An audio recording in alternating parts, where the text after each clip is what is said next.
Bonjour à toutes et à tous. Bienvenue dans cette 13e édition des Cafés de l'Histoire. On est évidemment très heureux de vous retrouver après un automne qui a été chargé. Et puis, on va reprendre nos bonnes habitudes, nos rendez-vous réguliers. Alors aujourd'hui, on entame avec Lucas Husson une nouvelle formule, en tout cas un nouveau cycle dont Lucas a eu d'ailleurs l'idée, un cycle crise et résilience. Effectivement, depuis la fin du XVIIIe siècle, Mulhouse a connu un certain nombre de crises, qu'il s'agisse de crises politiques, de crises sociales et de crises économiques. Et en raison à la fois de l'actualité et du poids qu'a eu cette question dans l'histoire du territoire mulhousien et de la société industrielle de Mulhouse, on a choisi, Lucas et moi, de consacrer cette 13e édition à la question de l'énergie. Et on a donc intitulé cette édition « Les enjeux de la transition énergétique depuis les années 70 ». Et la présentation va se dérouler en gros en deux temps. D'abord, je vais revenir brièvement sur un précédent historique qui est les années 70 et la manière dont les entreprises mulhousiennes, grâce à la CIM, se sont adaptées aux deux chocs pétroliers. Et puis, d'autre part, dans une deuxième partie, Lucas prendra la parole pour nous aider à comprendre et expliquer la crise énergétique actuelle telle que nous la vivons depuis quelques mois. Et naturellement, tout ça sera suivi de questions qui ne manqueront pas, d'être nombreux, j'en suis sûr. Alors, pour ne pas perdre de temps, je vous propose qu'on commence tout de suite avec un regard historique sur cette question, un précédent historique, les chocs pétroliers des années 70. Alors, vous savez tous, et on ne va pas revenir longuement là-dessus, que depuis le 19e siècle, la question énergétique est un souci constant pour les industriels mulhousiens. Les premières machines à vapeur sont arrivées de manière très précoce à Mulhouse. Elles augmentent assez rapidement. Assez rapidement également, les dépenses énergétiques sont intégrées au prix de revient des industriels. On ne revient pas non plus sur la création de la PAV, dont vous le savez tous, la devise est sécurité et économie. On ne revient pas non plus parce que Lucas avait brillamment montré tout ce qu'il y avait à savoir sur l'aménagement hydroélectrique du Rhin. Ce qu'on peut dire, c'est que le charbon, qui représentait les 3/4 des besoins énergétiques des Français en 1950, est, au cours des Trente Glorieuses, progressivement remplacé par le pétrole, qui en 1973, au moment où démarre notre affaire, couvre en fait les 2/3 des besoins. Alors, ces chocs pétroliers, juste pour recontextualiser les choses, il y en a deux. Le premier, en 73, dû à la guerre de Kippour, qui entraîne un passage du baril, le baril c'est 159 litres, de 3 à 12 dollars en quelques semaines. Ce qui a des conséquences évidemment catastrophiques pour les entreprises. Et puis en 79, deuxième choc pétrolier, lié cette fois à la révolution iranienne, qui se traduit par un nouveau doublement des prix. Et les entreprises françaises, et les mulhousiennes n'échappent pas à la règle, sont en fait étranglées entre deux choses. D'une part, il y a cette hausse constante de l'énergie, et d'autre part, c'est le marteau à l'enclume, il y a une hausse des salaires qui, elle aussi, est régulière, puisque les salaires, vous le savez, sont indexés sur les prix, et puis on a affaire à une boucle prix-salaire que les économistes connaissent bien.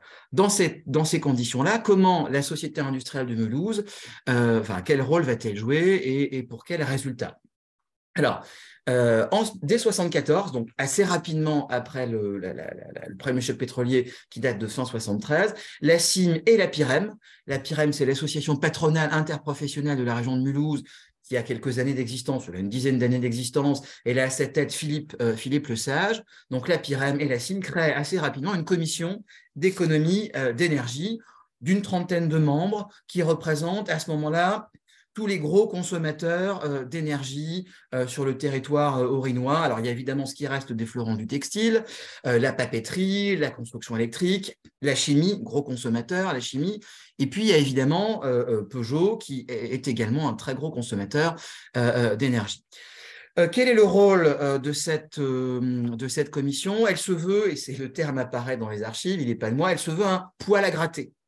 Un poil à gratter dont le travail repose sur plusieurs sous-commissions et ensemble, ces sous-commissions vont réaliser un rapport final qui paraît en 1975, qui préconise un panel d'actions techniques censées contribuer à faire évoluer les pratiques. Alors, quelles sont les conclusions principales? Alors, j'y vais rapidement de ce rapport. D'abord, il y a tout un chapitre qui préconise un transfert d'expérience des grosses entreprises que j'ai évoquées précédemment, qui sont évidemment des gros consommateurs, vers des entreprises plus petites qui n'ont peut-être pas les mêmes moyens ni de s'informer, ni de mettre en place des bonnes pratiques. Ensuite, le rapport préconise que chaque entreprise établisse une comptabilité énergétique. Alors, ce qui sous-entend d'ailleurs que ce n'était pas le cas pour la plupart d'entre elles à ce moment-là. Alors, c'était le cas pour les plus grosses, mais il s'agit également que la pratique percole au niveau des moyennes et des petites. La Commission se veut également une espèce d'interface dans une course aux subventions qui se met en place à ce moment-là, de l'État, des collectivités, et également dans la renégociation des contrats avec EDF, puisqu'il s'agit évidemment de peser et puis d'avoir une bonne connaissance technique des choses. Et ce rapport connaît une large diffusion à ce moment-là et permet de faire avancer les choses. Alors évidemment, les travaux reprennent. Alors, les travaux tombent un peu en sommeil, et puis ils reprennent à partir de 79 à la faveur du deuxième choc pétrolier. Et là, alors c'est les mêmes solutions que précédemment, mais viennent s'ajouter à cela l'organisation de visites de sites industriels, toujours ce rôle d'interface, mais cette fois entre les entreprises et l'Agence pour les économies d'énergie qui fait des prêts et accorde des subventions. Il y a également plusieurs réunions réunions avec des cadres EDF qui sont organisées. Et puis, la Commission participe également à la création de la section industrie de l'Association technique pour les économies d'énergie. Alors, quels sont les résultats de tout cela? Ils sont réels. Hein. Si vous prenez l'exemple, par exemple, de PSA, qui met en place tout un tas de mesures. En gros, entre 1973 et 1979, PSA Mulhouse a réalisé 36% d'économies d'énergie. Rhône Poulenc également a réalisé des économies substantielles, mais à leur échelle aussi, les plus petites entreprises ont réalisé des économies d'énergie. Alors, l'autre aspect, l'autre rôle de la Société industrielle de Mulhouse, c'est d'aborder, je cite, ça revient dans les comptes rendus de l'époque, aborder objectivement l'enjeu énergétique. Alors, pourquoi est-ce qu'il faut aborder objectivement l'enjeu énergétique? Pour deux raisons. La première, c'est que se développe au milieu des années 70 en Alsace toute une campagne hostile au développement du nucléaire et à la construction de Fessenheim.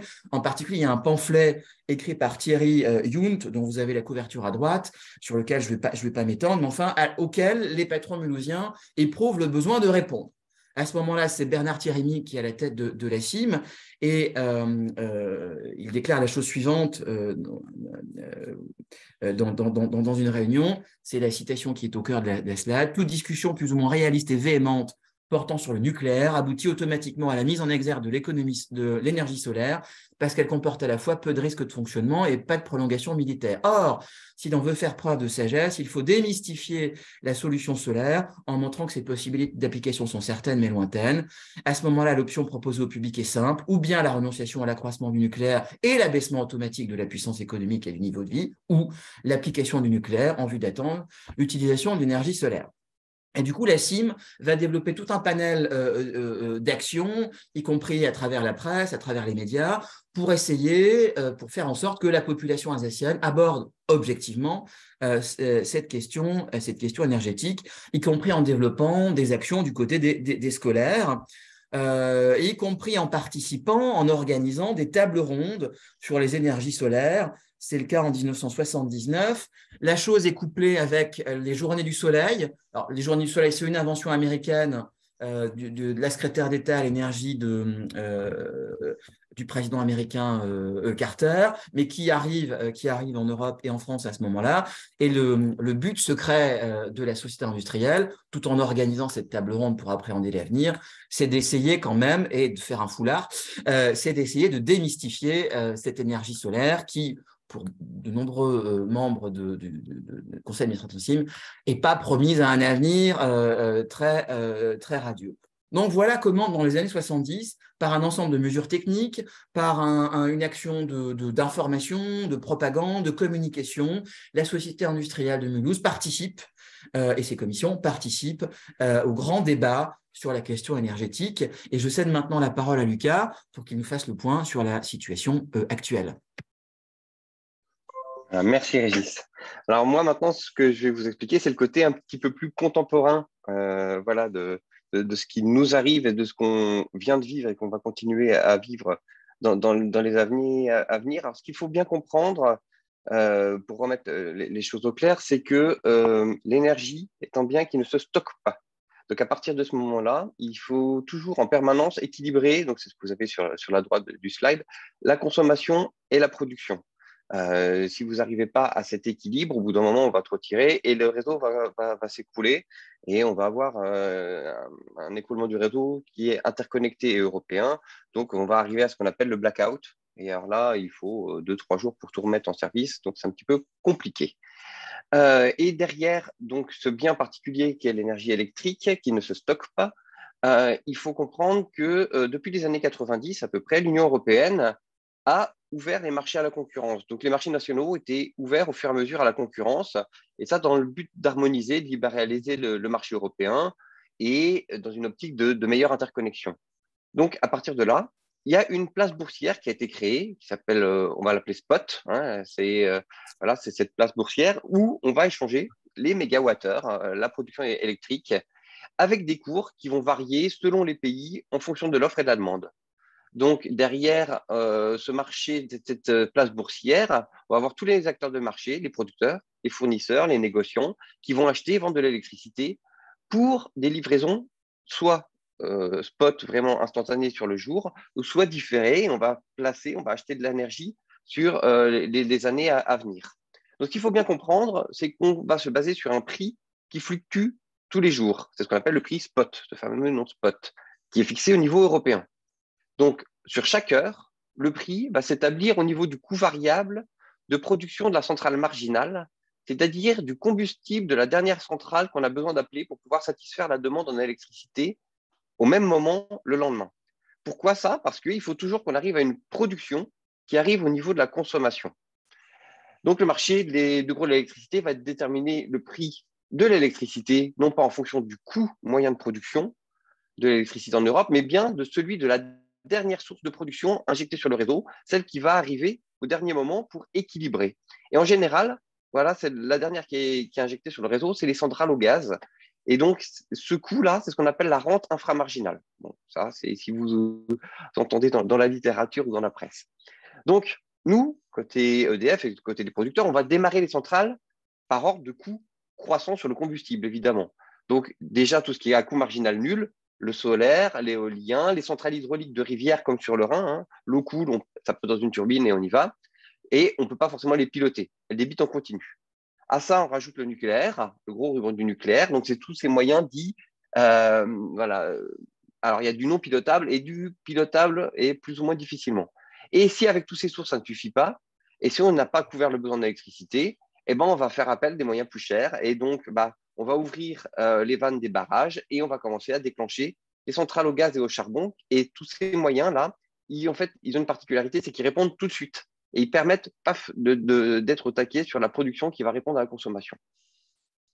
Donc, quand la production renouvelable et le nucléaire suffisent, eh ben, dans ces cas-là, les centrales thermiques, on ne va pas forcément les démarrer, mais il se dit on va les démarrer. Donc, 80% du temps, ce qu'il faut comprendre, c'est que le prix de l'électricité va être fixé au niveau européen par rapport au prix moyen de production qui va être ce prix du charbon et du gaz. C'est pour ça qu'on a cette corrélation entre l'évolution du prix de l'électricité et celui de ce qu'on appelle les commodités, que sont le gaz, le charbon. À ça, il faut rajouter aussi le CO2, hein, parce qu'on a rajouté pour pouvoir maîtriser les émissions de CO2 des quotas et des coûts sur le CO2. Les fournisseurs, que ce soit EDF ou d'autres, vont donc avoir plusieurs moyens d'approvisionnement en électricité, soit le marché de l'électricité qui est ouvert à la concurrence et donc on va servir sur les places boursières, soit aussi on nous a demandé, nous côté EDF, pour diminuer le risque de concurrence, de laisser libre accès à l'électricité nucléaire historique, ce qu'on appelle l'AREN, et avec un quota de 100 TWh qui a été fixé. Quand ce quota a été fixé, ayant en tête que la production nucléaire d'EDF était en gros de 400 TWh, donc un quart de la production, ouvert à concurrence avec un prix facilitant la mise en concurrence. Derrière, donc, on va s'intéresser au petit graphe qui est sur le côté, les prix, ils ont subi certaines évolutions sur ces dernières années. Notamment, on va commencer sur 2021 avec une hausse du coût des matières premières. Donc, vous avez compris que le coût est indexé sur le gaz et le charbon. Et ben, à sortir de l'été 2021, et donc la crise Covid commence à se calmer, on va dire, et l'économie repart, notamment en Asie. Et ben, avec cette économie qui repart, on va avoir ce besoin qui va être tiré côté Asie et avec des niveaux qui vont être élevés. À cela va se rajouter des facteurs météorologiques comme un été chaud où il va y avoir un recours important à la climatisation avec un hiver froid qui avait vidé tout ce qui était stock de gaz et des tensions entre Pékin et Canberra à l'époque, en l'été 2021, qui font que la dépendance vis-à-vis du gaz au niveau chinois, on veut commencer à s'en passer. Donc, on va commencer à demander du GNL, à tendre le marché globalement à la maille mondiale. Donc, ce qui fait que les prix du gaz sur l'hiver 21-22, on va le faire passer de 18 euros du mégawattheure à 68 euros du mégawattheure. Donc, c'est le pic là qui commence à monter, là, vous voyez, sur fin 2021. Idem sur le charbon. Le gaz devient cher, donc le charbon va augmenter également. Les deux sont substituables, mais voilà, ils vont suivre, hein, les prix vont se suivre forcément. Et derrière, il y a un deuxième facteur qui va jouer sur ce charbon, c'est les difficultés rencontrées au niveau de la production minière des 5 pays gros producteurs de charbon dans le monde. Donc, on a du mal à pouvoir fournir pour répondre. Derrière, vous avez encore l'augmentation du pétrole, voilà, qui commence à courir depuis 2021. Donc, vous voyez bien que gaz, charbon, pétrole sont liés et ça va commencer à augmenter au fur et à mesure, à faire augmenter ces prix. À ça, on voit qu'il y avait aussi un marché de l'électricité court terme sur fin 2021 qui commençait à mettre une petite tension. Hein, on commençait à se dire, oula, on va avoir du mal à être approvisionné en gaz. Donc, loi de l'offre et de la demande, va y avoir moins d'offres, donc les prix vont augmenter. Et voilà, ça a un effet direct sur les prix, ces fameux prix potes qui commencent à s'élever sur 2021. Et comme je vous l'ai dit, sur la bourse, on achète au jour le jour, mais aussi sur l'énergie qui va être vendue sur 2022, 2023, 2024. Et donc, on commence à anticiper ces prix et les prix vont commencer à monter. Donc, 2021, on sort de la crise Covid. Ce qu'il faut bien voir aussi sur le Covid, c'est que côté EDF nucléaire, les centrales, les maintenances des centrales nucléaires n'ont pas pu être réalisées parce que la baisse de la consommation d'électricité fait que on a voulu étendre la durée d'utilisation du combustible nucléaire et reporter nos arrêts de maintenance. Mais seulement les arrêts de maintenance, il faut bien les faire au bout d'un moment. Donc, ça a commencé à s'étendre. Et les arrêts de maintenance, il fallait les faire. Donc, ils allaient être faits forcément en 2022. Mais à ça, vous allez rajouter en février 2022 la guerre en Ukraine et donc la tension sur le gaz. Et donc, comme je vous l'expliquerai, le prix du gaz qui est directement corrélé au prix de l'électricité. Et on commence à voir un marché qui panique, hein, tout simplement. Les prix qui augmentent et une volatilité des prix où quand on pris les plus bas pendant la crise des Covid, on était à 25 euros du mégawattheure, on va pouvoir passer à plus de 1000 euros du mégawattheure sur des prix spot qui vont être fixés parce qu'on se dit qu'on n'aura pas assez de gaz, parce qu'on sait que l'électricité ne pourra pas être produite par les centrales nucléaires parce que les maintenances ont été reportées. À ça, vous allez rajouter un phénomène de corrosion sous contrainte qui a été découvert sur les dernières générations de centrales nucléaires qui ont dû être à l'arrêt. Et surtout, un été 2022 très très chaud et très très sec comme on n'a pas connu, nous côté EDF Hydro, c'est l'année la plus sèche qu'on a connue en 75 ans. Donc, derrière, tous ces facteurs font que le marché va commencer à paniquer et des prix qui grimpent dans tous les sens et avec une volatilité qui fait qu'on ne sait plus du tout se situer. Donc, ça, c'est pour vous expliquer voilà, les prix. Vous voyez la baisse qui est sur la fin de l'année. Là, on sait que les prix du gaz, le gaz a baissé parce qu'on a réussi à remplir nos stocks. Et donc, le marché s'est un petit peu calmé. Et voilà, c'est cette baisse-là. Mais on va quand même sur un prix durablement beaucoup plus haut que ce qu'on a pu connaître précédemment. Régis, si tu peux mettre le slide suivant. Et donc maintenant, au niveau résilience, là, c'est quand même le terme, ce qu'on peut voir, c'est que quand il y a crise, eh ben, la résilience, elle se passe, comme le Régis nous l'a montré, au niveau du territoire, mais aussi au niveau des États. C'est-à-dire, forcément, pour la crise énergétique, vous l'avez en tête, hein, il a fallu augmenter finalement notre indépendance au pétrole, vis-à-vis du pétrole.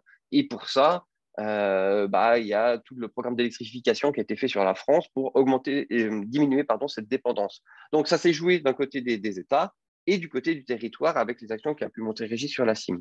Là, sur notre crise actuelle, c'est exactement la même chose, où finalement, on est au niveau d'une maille européenne et étatique, où au niveau européen, les 27 se sont réunis et ont décidé trois grandes actions.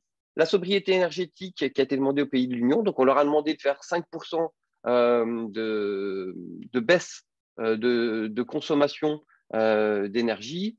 Et donc, il faut bien voir que donc c'est jusqu'à 10% aussi de manière globale, 5% aux heures de pointe et 10% en manière globale. Donc ça, vous l'avez vu directement à la télé avec les programmes je baisse, j'éteins, je décale hein, qui ont été introduits.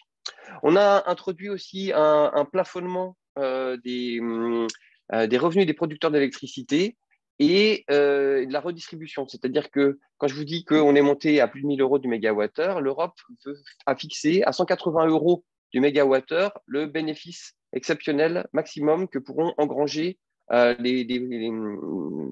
va dire les vendeurs d'électricité. Je vais prendre ce terme-là. Et le delta, en fait, il va revenir aux États pour financer leurs différentes mesures. Et derrière, on a aussi demandé une contribution temporaire de solidarité à ces fameuses entreprises qui vont faire des combustibles fossiles, parce qu'elles, pendant ce temps, avec les prix du pétrole, du gaz et du charbon qui ont augmenté, elles ont accumulé les bénéfices et l'Europe a souhaité récupérer une partie de ces bénéfices où on espère récupérer près de 140 milliards d'euros, hein, quand même, soit 1% du PIB de l'Union européenne sur ces sujets. Donc ça, c'est la maille européenne et étatique. Et derrière, ce qu'il faut bien voir, c'est que le consensus est difficile à trouver à 27, parce que forcément, quand par exemple, nous, côté France, on met en place le bouclier tarifaire où on limite le surcoût pour les ménages à 4%, en Belgique, le prix de l'électricité, c'est devenu un réel sujet de problématique avec des factures qui augmentent de près de 50%. Donc, tout le monde n'a pas les mêmes mécanismes. Et donc, comment est-ce qu'on met ça en place? C'est parfois compliqué à trouver ce consensus parce que derrière, ce qu'il faut bien voir, c'est qu'il va falloir trouver un mécanisme global de marché à réadapter en fonction de cette crise et du contexte. J'en viens maintenant à l'aspect territorial, parce qu'il ne faut pas tout attendre de l'État et de l'Europe. Et c'est là où il faut se réinventer aussi. Pour moi, c'est le maître mot, c'est se réinventer. Alors, du côté des producteurs, nous, au côté hydroélectricité notamment, on a été au soutien des problématiques du nucléaire qui était en décalé pour pouvoir passer ces fameux hivers. Donc, en lien avec les services de l'État, parce que là, maintenant, d'un enjeu énergétique, on était aussi un enjeu eau avec cet été très sec et très chaud, où l'eau, il fallait prioriser son usage. Et cet été, donc, il y a des réunions régulières avec le préfet qui représente l'État et qui détermine, et notamment les usages prioritaires étaient déterminés pour l'agriculture, pour que les bêtes puissent avoir du maïs cet hiver, alors que le fourrage était consommé l'été, par exemple.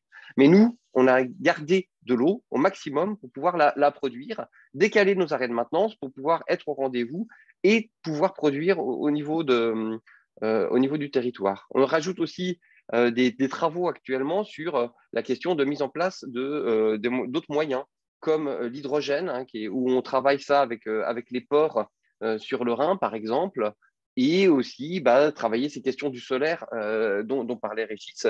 Comment est-ce qu'on va développer au maximum le solaire? Côté consommateur, là, c'est le bon sens qui fait foi. On a parlé d'EcoWatt. Bon, EcoWatt, il faut savoir que ça existe depuis une dizaine d'années quand même. Donc, vous l'avez tous en tête. Mais derrière, c'est chacun dans son entreprise qui va l'appliquer. On a réussi à atteindre ces 10% d'économie en France. Alors, il y a une partie qui s'explique par les coûts qui ont été élevés et des entreprises qui ont dû être mises au chômage, forcément, mais aussi par le fait de se réinventer et le fait que la crise nous a forcé finalement à mettre en œuvre des mesures de bon sens, de ces fameux j'éteins, je baisse et je décale, pour pouvoir gérer en fonction des prix. Et au-delà de ça, il y a le partage territorial, il y a le partage des bonnes pratiques qui va venir. Et là où on sera le plus fort, c'est sur cette notion de partage et de création d'un écosystème gagnant-gagnant. Et c'est là où la CIM a tout son rôle à jouer.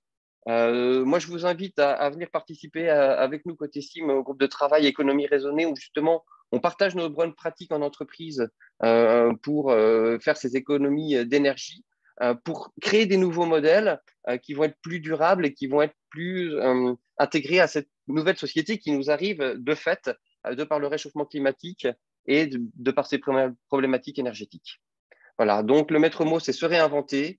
La crise nous force à nous réinventer et on est en train de se réinventer, et notamment au niveau local et territorial, avec les travaux qu'on fait au niveau de la CIM.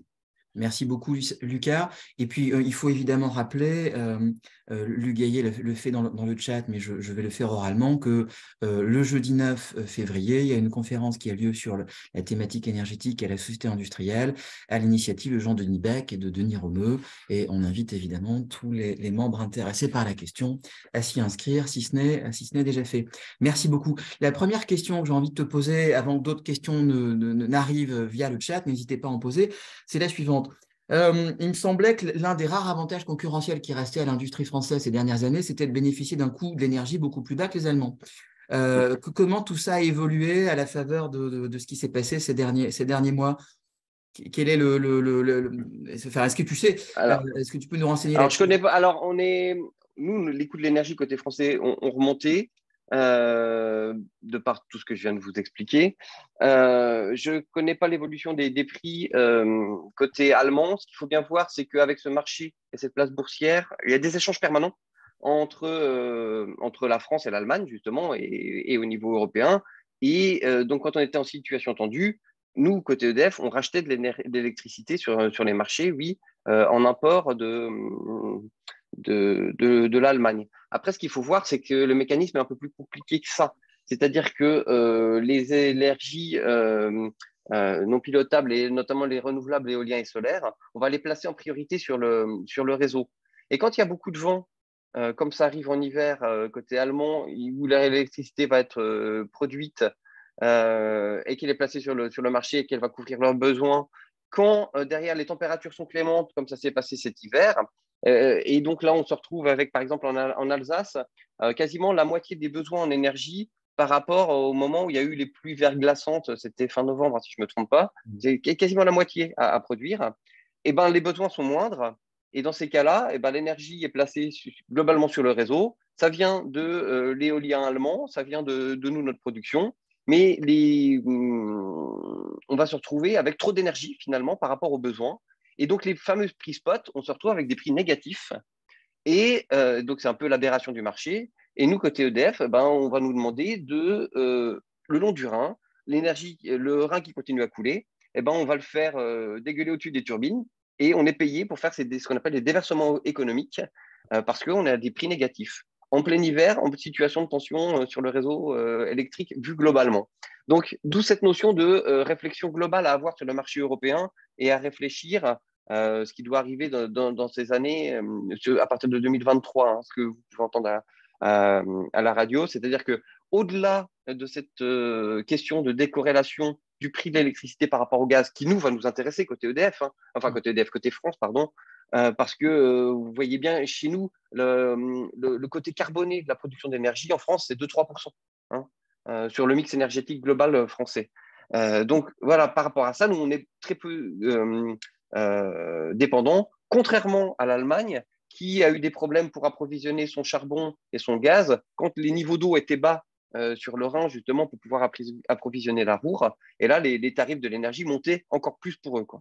Donc là, on avait un avantage concurrentiel, mais c'était globalement sur l'énergie, pas que sur l'électricité. D'accord. Peut-être une autre question de la part de nos auditeurs. Alors, une question de René, enfin une remarque de René Tessier. Beaucoup d'argent est investi dans la rénovation Cependant, peu de particuliers parmi les plus concernés y font appel, de l'ordre de 15%. De plus, les travaux les plus efficaces concernent les ouvertures, mais on dépense beaucoup d'argent sur d'autres parties des entreprises et des maisons. Donc, comment mieux cibler les dépenses et accroître la rénovation? Ça, c'est des politiques, c'est directement les politiques de l'État qui vont être déclinées, j'allais dire, au niveau local. C'est-à-dire que mais je suis en phase avec la question sous-jacente, hein, enfin, qui est derrière, hein, ce qu'il faut lire entre les lignes. C'est-à-dire que la crise énergétique, c'est pas qu'une question de production, c'est surtout une question justement d'économie d'énergie et ces fameux voilà, c'est ce côté raisonnable, j'allais dire, sur toute l'énergie produite. Et les économies, donc c'est ce que je vous disais, la crise nous amène à faire ces économies d'énergie parce qu'on voit le prix, donc à rénover, et donc on va pousser de plus en plus vers la rénovation. Mais ça, c'est derrière, c'est les aides d'État qui nous incitent à faire ces rénovations. Pour l'instant, c'est ces politiques d'aide qui font qu'on va faire de la rénovation et aller vers de plus en plus de BBC, d'efficacité avec des pompes à chaleur et ce type de moyens. Ouais. Mais derrière, il ne faut pas l'oublier. J'allais dire, une fois que les prix vont se stabiliser, on devrait stabiliser autour de 69-70 euros du mégawattheure, parce que derrière, c'est une logique aussi de développement durable. C'est-à-dire que ce n'est pas seulement les coûts, c'est-à-dire que derrière, c'est les ressources de la planète et les économies et la sobriété énergétique, elle est avant tout, j'allais dire, pour préserver la planète.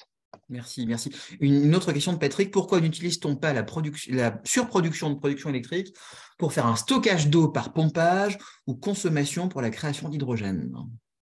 Eh ben, on y est. Eh ben, on le fait. Alors, les steps, donc stockage d'eau par pompage, c'est ce qu'on cherche à faire le plus possible. C'est le seul moyen de stocker l'énergie. Quand je vous ai dit l'électricité ne se stocke pas, si, il y a les barrages et ces fameux steps, comme on a dans les Ardennes et comme existait aussi à Lac Blanc, Lac Noir, si vous vous souvenez de ce qu'on avait expliqué sur la création du Rhin, pour stocker l'énergie quand on a créé KEMS en 1932. En 1936, il a suivi Lac Blanc, Lac Noir pour faire ce trop-plein finalement d'énergie qui était produite par KEMS par rapport au territoire pour pouvoir être stocké. Après, il y a une notion de développement durable et forcément de coût et d'investissement. C'est-à-dire que ce qui est toujours regardé, c'est pas le prix final, mais c'est le prix final dans un équilibre global. Si je vous donne l'exemple du photovoltaïque, hein, Régis, tu parlais du solaire, à la fermeture de la centrale nucléaire de Fessenheim, pour réussir à développer d'autres moyens d'énergie, le territoire, dans le projet de territoire, a dit ah, on va prévoir un certain nombre de moyens de production pour faire du solaire. Seulement, ce solaire, il n'était pas possible de le développer si derrière il n'était pas subventionné parce que c'était pas rentable. Et donc, derrière, c'est le fait de fermer Fessenheim qui fait qu'il y a eu des aides d'État qui vont aider à subventionner pour développer des parcs solaires et faire baisser le coût, finalement, de production pour pouvoir le vendre, quoi. Et c'est toujours pareil. C'est quels sont les coûts d'investissement pour pouvoir derrière vendre à terme parce qu'on reste dans un monde capitalistique. Et donc, pour ces fameux steps, bah, c'est pareil. Il faut que le coût ne soit pas trop élevé par rapport aux besoins et par rapport à ce qu'on va avoir au final comme moyen comme coût de consommation, quoi. Merci. Une dernière question d'Arcy Mala. Pensez-vous que le contexte global doit et ou va accélérer les transformations énergétiques, ou alors le gouvernement et les acteurs du marché risquent de gérer la situation de manière pragmatique pour des sujets ô combien politiques? Alors pour moi, oui, alors c'est comme tout dans ce monde capitalistique, c'est les consommateurs qui vont changer les pratiques en grande partie qui vont forcer. Et quand je pense consommateurs, là, en fait, je pense des entreprises et dans leur vision euh, de changer finalement le modèle. Quand je vous ai dit au tout début qu'il faut économie et toujours équilibrer production et consommation, on était dans un monde en surproduction. Et donc, c'est toujours, on a une consommation, puis on a la surproduction et il n'y a pas de problème. Là, on arrive dans un monde où la production et la consommation, voilà, c'est pas pareil. Et la production, elle était donc forcément décentralisée, avec des grosses centrales nucléaires partout en France, des centrales à charbon, les moyens, les lacs de barrage, etc. Et maintenant, on arrive à un monde où ben, on n'est plus sur des moyens décentralisés, mais centralisés un petit peu partout, avec les voitures, avec les panneaux photovoltaïques, avec de la petite hydroélectricité comme on veut, une éolienne par-ci, par-là, des moyens vraiment décentralisés qu'il faut pouvoir remettre ensemble. eh ben, c'est pareil. Les entreprises qui vont s'adapter, elles vont gérer des panneaux photovoltaïques sur leur toit, des moyens intelligents de gestion du bâtiment, etc. Et ça change complètement le modèle. Et donc, le modèle, il se change aussi par cet aspect consommation, j'allais dire par entreprise et par consommateur, qui doit aussi induire finalement une modification du modèle et du marché et du réseau et voilà, ce modèle global finalement à la maille européenne.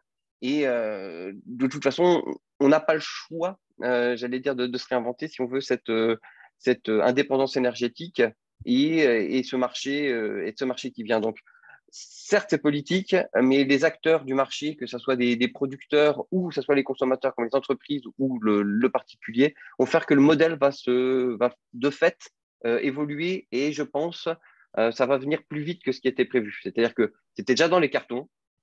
Et la crise n'est qu'un accélérateur finalement de ce qui était inéluctable. C'était inéluctable de par la crise écologique où on est obligé de maintenir nos émissions de gaz à effet de serre.